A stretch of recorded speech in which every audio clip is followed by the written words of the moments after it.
qu'en réalité, les démocrates ne voient pas FCBE comme un vrai parti de l'opposition, ils l'ont dit.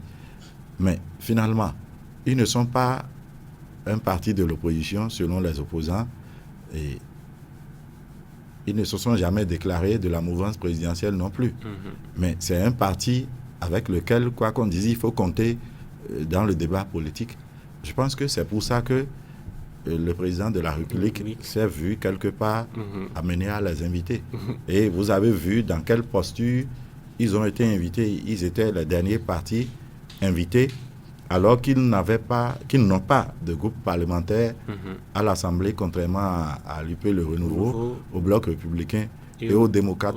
Je pense que c'est une manière pour le président de la République de jouer au père de famille et de ne pas laisser FCBE dans une position d'ostracisme. Salut Bagui, vous êtes d'accord avec moi que le parti FCBE revendique véritablement son statut de parti de l'opposition? Vous vous souvenez qu'au lendemain de ces propos qui ont échappé à Boniaï, le parti a quand même fait une sortie, j'ai envie de dire fracassante, où ils étaient... C'est une question, je pense que FCBE, sous sa forme actuelle, traîne avec lui un gène létal.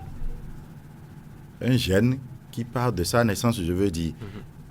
Qu'est-ce qui s'est passé? On se souvient de comment le président Paul Humpert et les autres se sont en griffe accaparés du parti aux dépens d'une autre mouvance qui a dû aller s'asseoir pour créer un autre parti. D'accord.